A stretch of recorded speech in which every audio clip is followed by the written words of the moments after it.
Hello and welcome to the Mind Body Soil podcast, a podcast where we explore the innate connection between the mind, the body and the soil. This podcast is proudly brought to you by Smart Soil. Smart Soil is an online education platform creating courses and providing resources from farmers for farmers. Join us as we share the stories and experiences from those dedicated to regenerating ecosystems, communities and human beings. Tom Bjorksten, Misty Creek Agroforestry, what a legend, amazing work. You just have to see it to believe it. And where would people find your work, Tom, before we kick off, mate? Is Instagram the best spot? Yeah, Instagram's probably the best spot at the moment, or in person. They can come see us at the farmers markets, Mullumbimby on Fridays or Bangalow on Saturdays. You beauty, mate. Okay, let's get this bloody show on the road. I'd love to start just with an impactful moment from your journey, Tom, and something that sort of set you off onto your path of regeneration. I don't know if you've always farmed like this, but just paint us a bit of a picture for how you got to where you are, mate. Yeah, well, certainly haven't always been farming this way. Like I grew up on a farm, but certainly the most impactful thing is meeting my wife.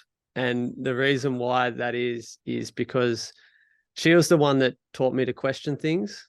I feel like in my life beforehand, I kind of just gone through the motions, done what was expected of me without really deeply, thinking about life and how to live and how to live a fulfilled life. So, she was the one that started that. And then that kind of sent me down this trajectory of, I had quite a comfortable, if unstimulating life in the city. We set on this path where we'd try something different. And it wasn't as if, we're going to go and start a regenerative farm. It's just like, let's do something different. And then it led to permaculture and specifically Syntropic Agroforestry. That just really took me straight away. The abundance of that kind of system, but the way it was abundant, but also productive, ordered, systemic, and could actually grow a lot of food. Yeah. Can you tell us a little bit more about your context and your sort of your climate and why I guess Syntropic Agriculture sort of fits so well into what you're doing? Look, Syntropic, it can be applied in any climate, but specifically for us, so we're near Byron Bay, New South Wales. So it's a wet subtropical climate. It's more or less humid all year round, which means that this land once was what they call the big scrub, so a big subtropical forest. So what that means, humidity year round, high rainfall, warm temps for the most part, means that it can support a multi-layered forest. So typically you're thinking here, even though it is a bit of a human construct, 4 different layers of your forest. So it just means that by harnessing those different layers, we can be insanely productive by making sure we're using all the available photosynthesis. Yeah. And could you just explain, I guess just real layman's terms, what Syntropic agriculture is and how you're implementing it there? Yeah. Just in case people don't know, This is something I actually always struggle with a bit because it's complex but disarmingly simple at the same time, and it took me a long time to really get it. But it's just harnessing the law of natural succession. So left on its own, any ecosystem will tend towards complexity. So if you think about, you just leave a paddock to go. And if we speak specifically in our area, firstly, you're going to move from basic grasses to taller grasses, then to woody weeds, then to your pioneering trees, and eventually to a rainforest. But left to its own devices, this might take, who knows how long, 100 years, 200 years, like it will take a long time. Yes. by applying our specific human knowledge, like management, observation, we can speed this process up. And yeah, it's, that kind of forest, like any natural system, it doesn't need things from outside. It doesn't need irrigation, doesn't need fertilizers. These systems are self-sustaining. So once you understand the principles of these systems, we can kind of replicate them in agriculture to be productive, without this constant crutch of external inputs. Yeah, that's so fascinating. And that's something that I guess people always talk about. They're like, well, go have a look at the forest. There's no one out there bloody boom spraying and out, and that place is cranking. So, so basically you're harvesting all of that biomass and getting it back onto the soil surface, and that's your fertility. That's correct. So basically at each kind of life cycle within our plan, there'll be a crop that we're planning to harvest, and then all the other species are there, simply for their biomass. So especially at the start, grasses play a huge role in this, because not only are they producing tons of biomass, but it's also their exudates with the soil. So they're really feeding the soil life underneath. So so that and that's the way it works, really. It's a combination of feeding the soil through the exudates, and then also we're looking to cover the soil 100% of the time. So then all that soil life can just do its thing and make the nutrients available to our plants. Yeah, and it's working. That's for sure. This place is insane. Anyone, again, I encourage you to go have a look at the Instagram over there and get a look for yourself, because it's truly incredible what you guys have achieved. And you should hats off to you. So what are your main enterprises then over there, Tom? And are you seeing a increase in the nutrient density of the food that you're producing in the system? So at the moment, our main thing is chickens. So we have chickens for meat and for eggs. We originally started off with, we were growing veggies. We started, because as you start to build a forest, the first stage of succession is the veggies. And then through COVID, we were doing veggie boxes. But I just found that it was very challenging for me. I have a background in livestock, and so that kind of made sense to me to move more towards livestock, and not only like with that same skill set for me, but also basically the only thing we were buying to grow our veggies was chicken manure. So we're like, okay, why don't we cut out the middleman and get some chickens? And it was kind of fortuitous timing, which is one of the real flexibilities of Syntropic Ag, is that it kind of gives you a lot of options. So there was a gap in the market in terms of there was no one locally producing pasture-raised chickens. So that kind of really helped us slot into the market, because we didn't have to, carve out our own niche. It was kind of just sitting there waiting for us. And we've gone through a lot of challenges with those meat chickens that maybe we can delve into later. But now we've started to, in the last year, we've diversified into eggs, which is really cool because they're very consistent. Like you collect your eggs every week, and everyone loves eggs, and they, it's a real staple. Because there always seems to be interruptions with the meat chickens, which can be tricky on the business side of things in terms of cash flow. So the eggs are very dependable. Fantastic. And as we move on, it'll be kind of looking at, as our agroforestry develops more fruits, and then we're also looking to introduce a herd of cattle this winter. Oh, wicked! That's exciting. Get those herbivores in there, mate. So that's really cool. So how many years into it are you now into the system? And then we're going to rewind a little bit into your where you've come from and where your partners come from too. Yeah, sweet.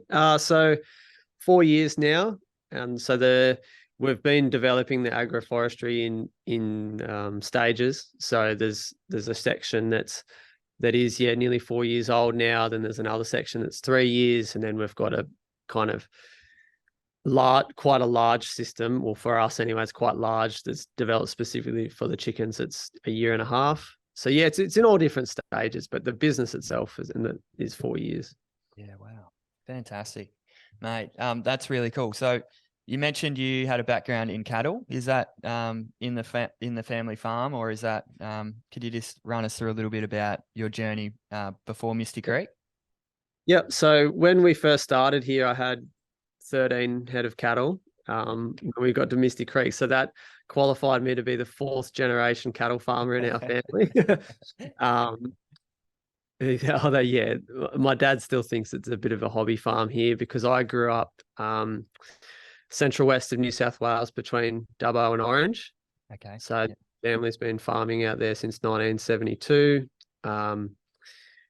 And yeah, so that was my kind of background with cattle. I was kind of working, after school holidays, university holidays, was, all spent helping out on the family farm. But it wasn't like I loved the lifestyle, but I never really thought that I was going to be a farmer. And although my parents were kind of would have loved me to be a farmer, they kind of never really actively encouraged me either. There was a lot of like, go to university and study, and you'll earn more money this way, and or I don't know. So, and yeah, that's basically what I did. I moved to the city, studied finance and economics. Yeah, and then we go back to what I mentioned at the start. I met my wife, and then everything changed. And is she from the farming background as well, or is? No, not at all. We met in South Africa in Cape Town, because that's where she's from, Cape Town. She was born in London. No, she very much, she was a city girl. Worked in graphic design and fashion and styling. So it was all extremely new to her. So that value diversity then is really playing its part. Yeah. And those fresh eyes, I imagine, and beautiful combination, I guess, with the economics and the, even fashion and marketing and all that it shows. It really bleeds through your work, and because your marketing and everything always looks really nice. So that's all her. Killer combo. Yeah, no, it's great because she's very creative, artistic, whereas I'm more kind of logical, calculating, like a numbers guy. So yeah, it is great to have that diversity, and creates a very balanced business, I believe. Yeah, fascinating. So what was the moment that you thought, hey, bugger it, I'm going to be a farmer then? When was that moment? That moment was, so I originally came into permaculture just through like a little kind of backyard course, and that it interested me, but it didn't excite me in huge ways, but enough to undertake a permaculture design certificate. So that's a quite common first permaculture qualification that both Nicole and I did. And it was during this that we were at the Krishna village near Murwillumbah, and they had a syntropic system there.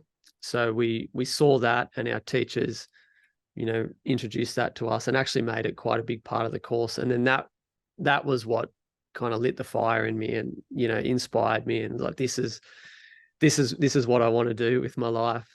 Yeah, fantastic. And you're a young bloke, so was it hard to get onto land then, or what were some of the challenges you faced actually then materializing that dream? Yeah, look, I'm extremely fortunate in that my kind of family, well, both Nicole and I, family situation allowed us to be able to purchase the land. Awesome. I know that's not a reality for so many people, and we kind of count our blessings every day because of that. And so many of the things that we've done here simply wouldn't have been possible if we were faced with a huge debt of owning a property. Just some of the experiments and risks we've been able to take. Yeah, like I said, it wouldn't be possible if you were facing huge repayments all the time. So Totally. Yeah, it certainly is a big challenge to people of our generation for sure. Yeah. And you're quite actively engaged in that community to assist. I guess you're an open book in allowing people onto your farm for both inspiration. You put a lot of work into, educating through your platform. So I'm just interested to hear your thoughts on, what do you think it would take, or what's the missing piece that would allow more young stewards to come onto the land? I guess, yeah, opportunities in terms of, people need experience. I think that there's a lot of people who are following a similar journey to me in terms of wanting to live a life closer to nature, on the land, in sync with the natural seasons. But, if you don't have the background in that, it can be quite challenging. Margins in farming are so razor thin that, when you're paying wages and salaries, that everyone needs to be performing really well to, to make all of that worthwhile. So, Yeah. look, certainly, like work experience, so like, yeah, just experience in working in for-profit farms. Mhm. And then once that experience is gained, I guess like leasing opportunities, because I think there is a lot of people, the say of our parents' generation, they're aging, they don't have maybe the time or the energy or just the motivation to continue farming their land, Mhm. but they don't necessarily know how to connect with, say, if their children don't want to farm the land, like, how do they connect with those who need land, and provide these long-term leases to, because, yeah, also in our area, there's people get these short-term leases, and then, the rug can be pulled out from under you at any time. So, Mm. look, how that's done, I don't know. It's not Yeah. really something I've looked at hugely, but I think that, from discussing with friends, that would be a huge kind of thing. If we can connect landholders and those who want to farm and Yeah. make it a mutually beneficial relationship. Yeah, yeah, no, that's really cool. And so, then how is your enterprise and the produce, more for that matter, how's that been received by the community, and has it surprised you at all? Or Yeah. Look, to start with, look, everything has been, especially like I said, the chickens have been received really well because they're such high quality and really, like a cut above everything else. There's such a difference in quality. So even though it does have a premium price tag, which can be challenging, there's a market for it. But I guess what was surprising in terms of coming into this farming journey, when all the stuff you see on social media, it kind of, I think I had a fair bit of naivety and just thought that, oh, cool, if I just, start this regenerative farm and grow all this stuff, like, people are going to buy it. And like, yes, but also no, you need to give them a reason to buy it. And, shops are not necessarily just going to take one-off little deliveries of this, that, and the other. Yeah. They need, so everyone needs a reason. And, say a shop will need a certain level of quantity and consistency, and Yeah. those things can be really hard to provide at a small scale. Mhm. So, yeah, so I guess the I don't know, the consistency and the hard work of it maybe surprised me a little bit, like the Yeah. grind. Yeah. Hey, Yeah. I've a similar thing too. So I'm at the start of my farming journey, and yeah, same thing. The hardest bit is actually getting the produce off the land to the people, for sure. Yeah. And still just so naive, even though being in the ag space, it's like, oh yeah, you grow this and it's Yeah. such good quality, and you're like, you beauty, and Yeah. oh shit, how do I sell this stuff? Yeah, totally. Nah, nah, that's awesome, mate. So you do farm tours and that sort of stuff. You're getting people from the city then onto the land, and um, Yep. Yeah. So we kind of, COVID interrupted all that farm tour stuff a bit, but we've been getting back into that recently. our kind of the main people that are coming on our farm tours here are landholders from around the area. So they're trying to get ideas for what to do on their land holdings. So there's those kind of people. And then there's also, we're just so blessed with such a foodie community up here. There's so, people really care about where the food comes from, how it's grown. And yeah, so then there's people just wanting to experience and see for themselves how their food is grown. Yeah. And I'm just going to chuck a bit of a left turn here, but how much of a focus do you guys put on, I guess, all the animal welfare and sort of not just that, but the welfare of your workers and the way that you go about your work? So, for example, mindset and the health of your own health as you're going through your work. You don't want people there that are grumpy and dragging just there because they need to go to work. So how do you sort of navigate that, and how important is it to your setup? Look, it is a really tricky one because even from myself, you come into this and you're so motivated and keen to just become fully immersed in this, and then you just realize how physical and relentless it is, and then you're battling burnout.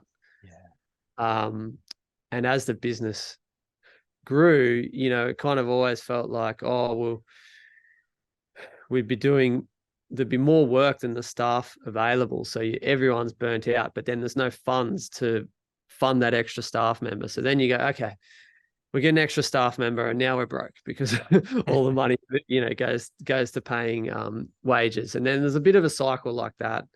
And now we kind of feel like we're kind of getting at a sweet point where we're established, and now we're trying to look at this kind of stuff that you've just mentioned, because we can regenerate our land, but we need to care for ourselves to ensure that we can, because I don't ever want to retire from this. I want to do this until, the day I die. So I need to look after myself, but also the staff as well. So, I guess one aspect of that is by having this diverse stacked enterprises within the farm. So we've got agroforestry, we've got the chickens, starting up again with the veggie production, and then also cattle. So that kind of variety in the work helps everyone stay motivated, and you're not spending all day packing eggs or carting feed to meat chickens. It's like, okay, you go do your round of the chickens in the morning, and then we'll do a few hours in the veggies, and then in the afternoon you collect the eggs and move the cattle. So yeah, I guess it's a varied day. And there is, like, doing long hours and stuff is just completely unavoidable. So the other aspect is we try, like ourselves and our staff, to take regular breaks.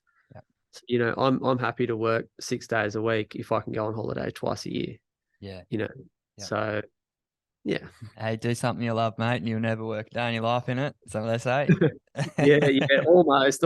There's definitely bits that feel like work, but that's the nature of the beast, eh?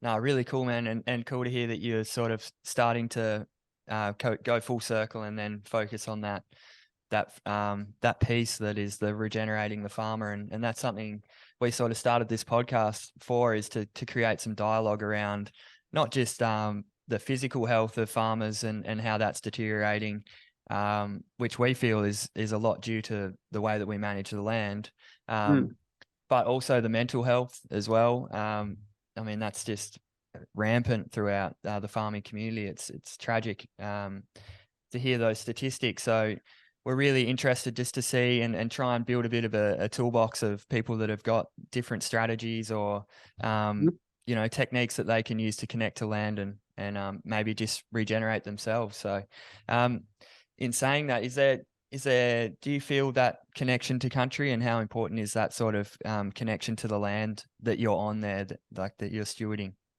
Yeah, look, it's everything, just being here and growing up on the land. Like I've always had that real strong sense of place and connection to to the land. I go back to the family farm, and even though it's been a while, like I grew up there. I know that place like the back of my hand.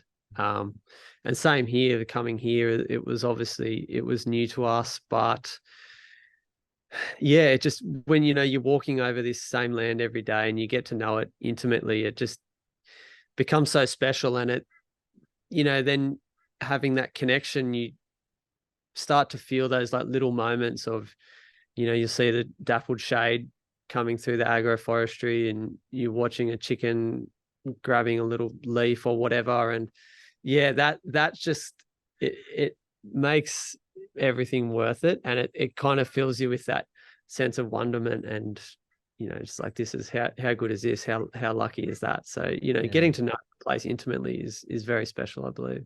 Yeah, fantastic. And I think that is a core part of that mental feedback as well that we need as stewards, to feel like you're leaving it in a better state, right?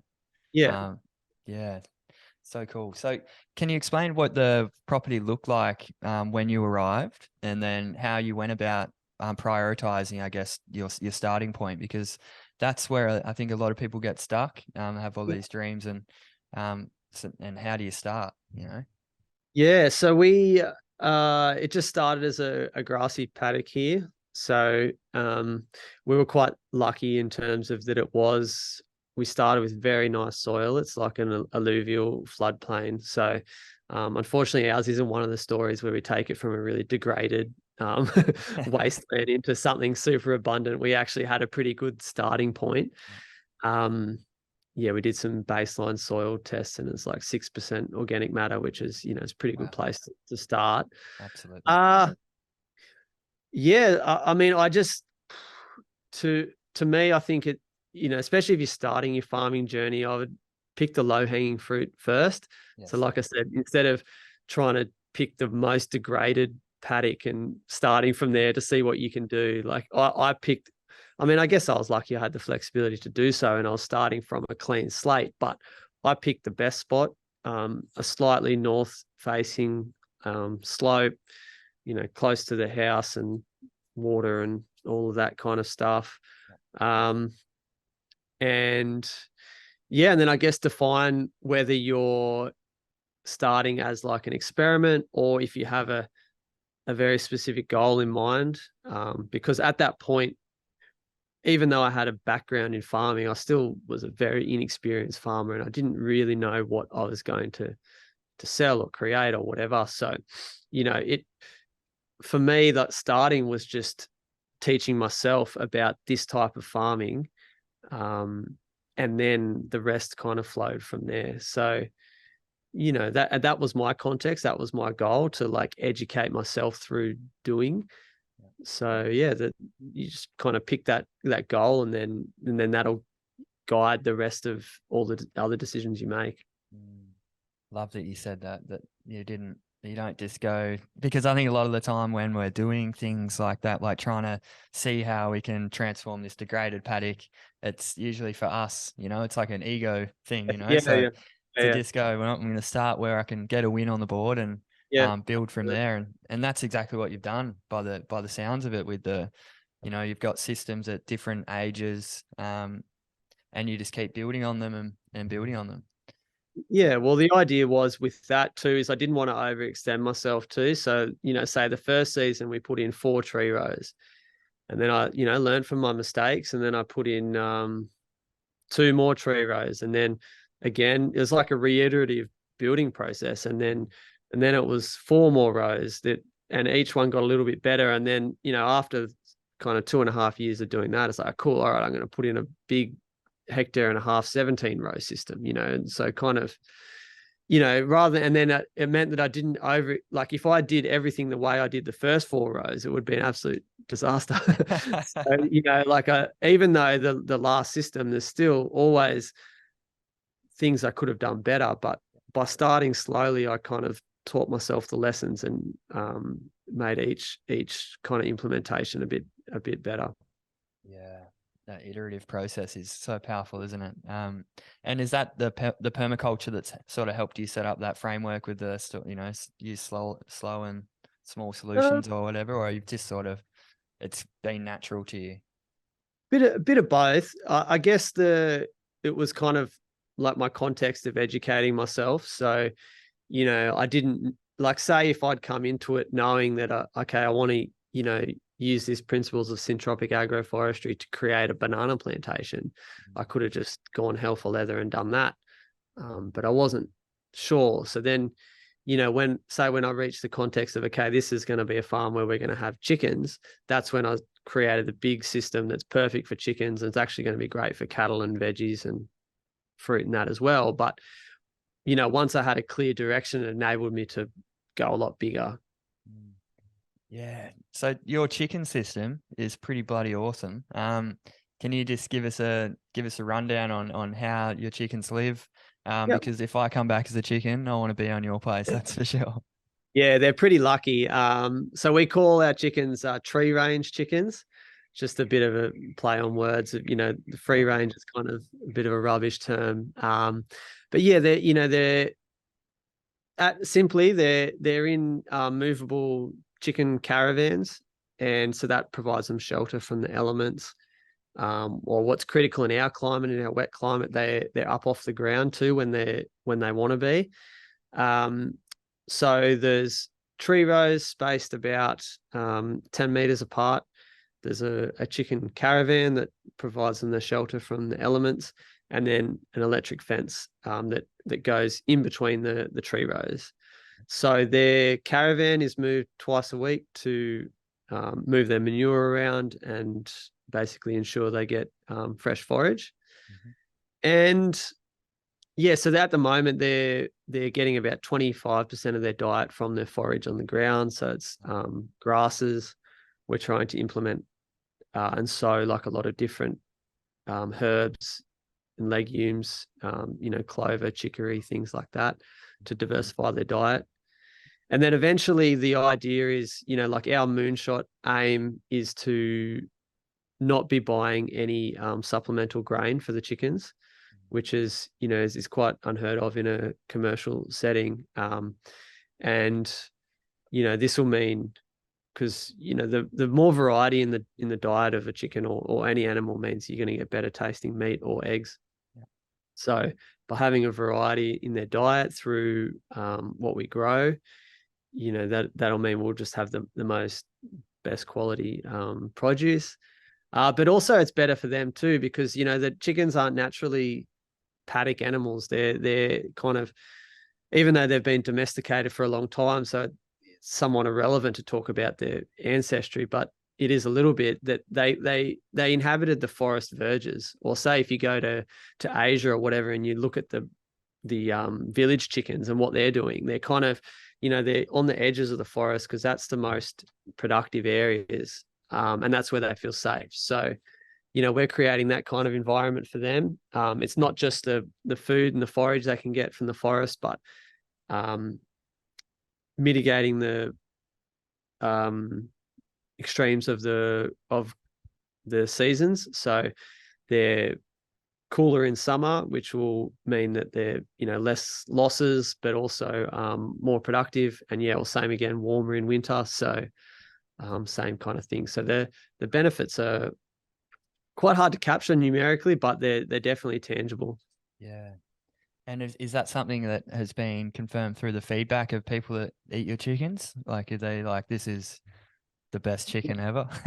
Yeah, absolutely. I mean, unless that all the people that don't think so haven't told me, but yeah, no, look, it is for certain. And same with the eggs. You can see the difference totally. Wow, that's cool, man. So your chickens, I did mention that we may talk a little bit about it, but how are you navigating? Because I mean, meat birds are particularly hamstrung by legislation and the processing of these birds, particularly. Yep. So, interested to hear how you're navigating that and how you can sort of foresee navigating that into the future as you scale.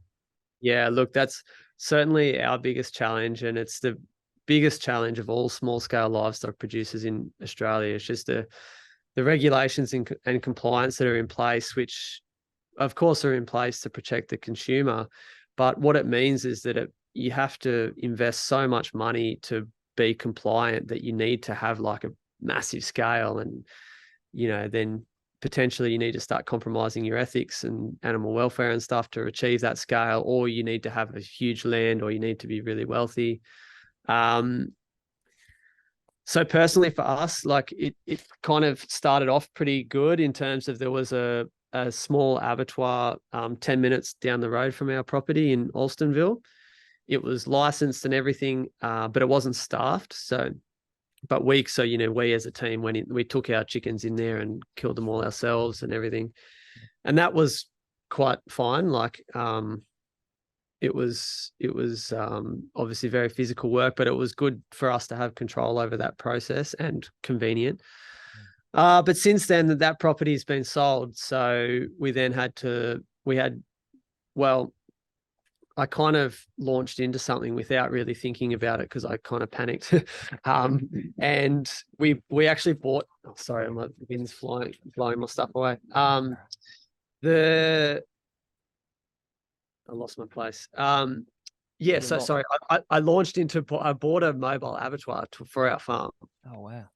Okay, cool. We're gonna process our chickens on farm because the nearest abattoir is about 3.5 hours away. Shit.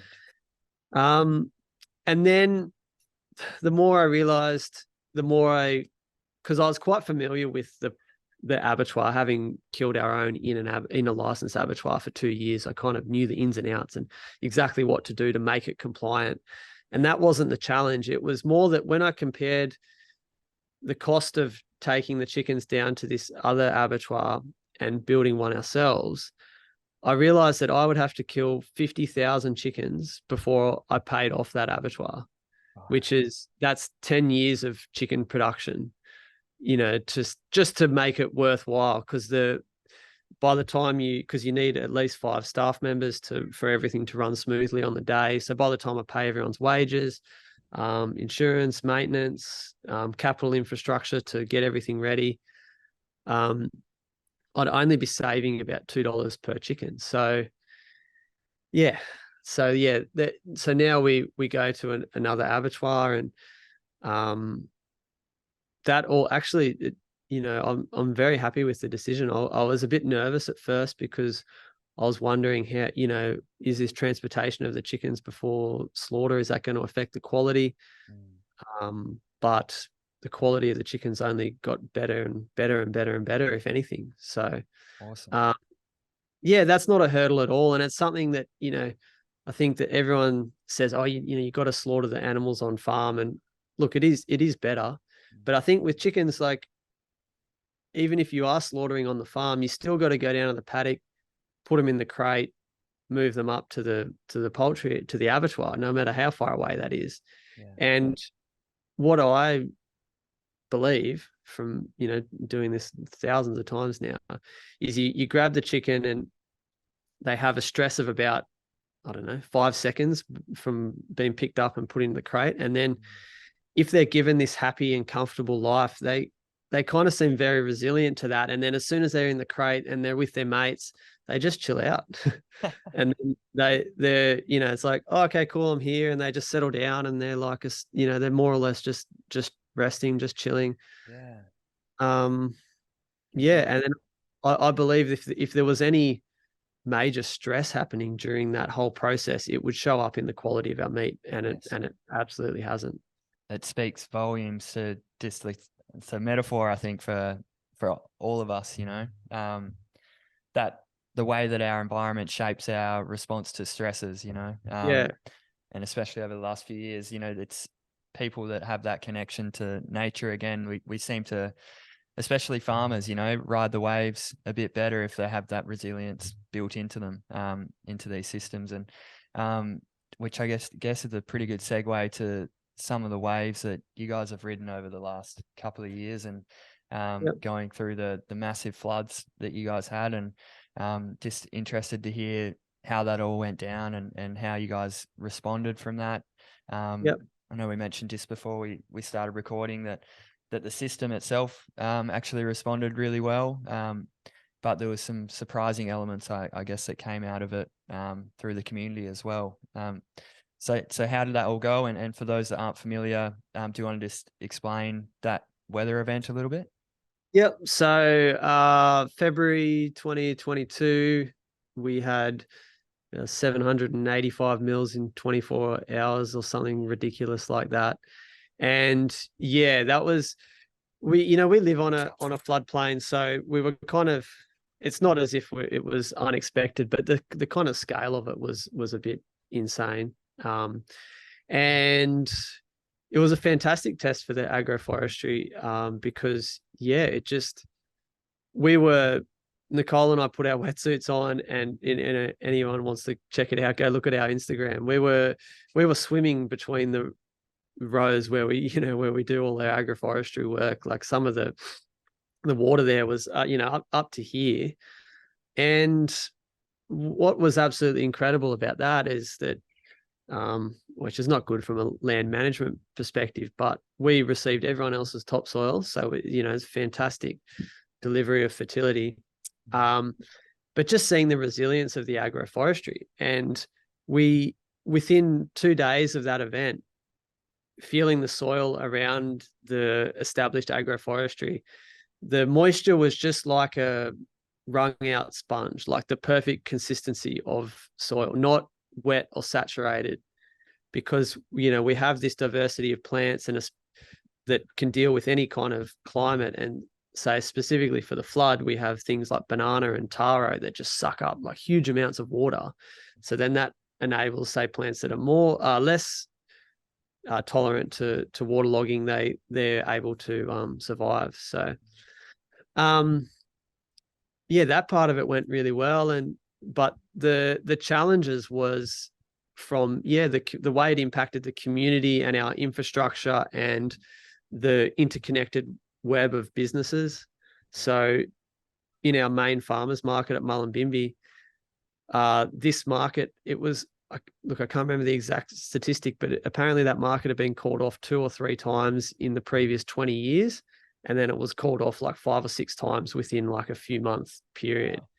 And when you're geared up for your farm to be producing week on week to go to these markets and sell your produce, when it's taken away from you, you have all this produce. And I guess we were lucky because we had just had to buy a heap of freezers and kind of figure it out that way. But say for others growing fresh produce, they just get chucked away, Wow. So that was really challenging for sure.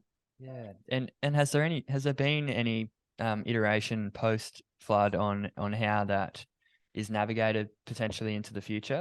Or is it just back to, systems as usual, off farm, Yeah, it kind of, I think there is an awareness, and there is looking at upper catchment land management for sure. Looking at planting trees and whatnot. I would really like to see a more like a kind of more of a model like what we're doing in terms of where regeneration is combined with productivity, because I see that when we're just looking at bush regen projects of just planting trees for the sake of planting trees, I feel like it can be like the momentum and the motivation for these projects can wane quickly. Whereas like in our system, we're dependent on our system for food and for a living, but we're also regenerating at the same time. And, we're growing these endemic rainforest species alongside productive species for humans and livestock. So, I think that if we have these more mixed models where people are invested in them for livelihood, they're more likely to be maintained and used to their best potential, and then also start to mitigate, future events like this, because we're certainly going to see more of it. That's for sure. Yeah, that's fascinating. I feel the same way about all this tree planting and things going on at the moment. It would be much better to see them smaller and, like you say, more mindfully managed, like the way you guys do. Wow, that's I couldn't imagine it. I think it would have to have been something to seem to be believed. I think uncomprehendable. Another thing I really want to touch on is, if you're comfortable going there, is the sort of spiritual piece. So I don't know if you study do any meditation practice or anything like that. But how do you stay grounded in your work, or when you're feeling that burnout creep in? Is that something that you guys take on or take seriously, or? Yeah, look, for me, the land is the spiritual connection. For me to feel grounded, or say if I'm overwhelmed or stressed or whatever, it's like spending time with the land, but say like less productive ways, or like not with a particular aim or what have you. So for me, that might be like I take my morning coffee and just go for a stroll in the agroforestry, or just sit with the chickens and just observe them, and then you get to know them. And I guess that's the spiritual aspect of it. And I guess maybe practitioners of meditation would argue otherwise, but for me, that is my kind of meditation, in terms of that's when the mind's emptied of everything else, and you're just kind of observing what's around you, and being a part of that, and starting to start to feel it as well. Like it's not just in your head, but you can start to feel the way these systems are. Yeah. No, that's a beautiful answer. I think real practitioners of meditation would certainly agree. Maybe the phonies might not, Yeah. Yeah. That's cool, man. Another one I want to chuck at you is why we need more women in agriculture. So Colin Seiss and a lot of other prominent figures in the space have argued this a lot. So I'd be really interested to hear your thoughts, especially given now your combined inspiration with Nicole, and how that sort of changed the way you think. I think it's just of anyone, is it's diversity, and having that diversity of mindset, skill set, and everything just brings such a beautiful balance. And I kind of see that around our area. I think we're quite a progressive microcosm around here in Byron Bay, and there is tons of women in this space. We've owners, farm owners, workers, managers, and then thinking of farmers market managers, hospitality venue, all that kind of stuff. And I think that fosters a very collaborative approach where people are really looking after each other, and it's not a competition. We're all working together, because there is a market for it. We don't need to compete. So I think that's what having more women on the table brings to it. Certainly. And are you finding that collaboration is sort of fostered upon that common belief of regeneration, or is it more like, or from what you've observed anyway, in the more, say, monoculture ag space, there's certainly a lot less collaboration in my experience. Yeah, I think it's based on regeneration, and also not just regeneration, but connection. So, like when there is a connection between you and the person who buys your food, so whether that's the customer themselves who are going to go home and cook it and eat it, the restaurant that's going to serve it to their patrons, or the shop owner that's going to again sell it to their patrons. Just that connection, because when it's not a faceless transaction, you feel some ownership, and you want to be doing the best by each other, and that kind of that really motivates it, I believe. Mate, you mentioned your moonshot. I'm just keen to hear your thoughts on what's next for Misty Creek, and where you see yourself in, say, 10 years, 20 years, wherever you want to go with it. Yeah. That's it. I would love to develop this tree range system further to really minimize what our reliance on grains. I personally believe that monoculture grains, whether they're grown certified organically or not, or I'm not sure of their future with the prices of diesel, all of that kind of stuff. So I want to be in a position where if that grain isn't available, that we can still grow chickens. With that, so growing the agroforestry to develop that.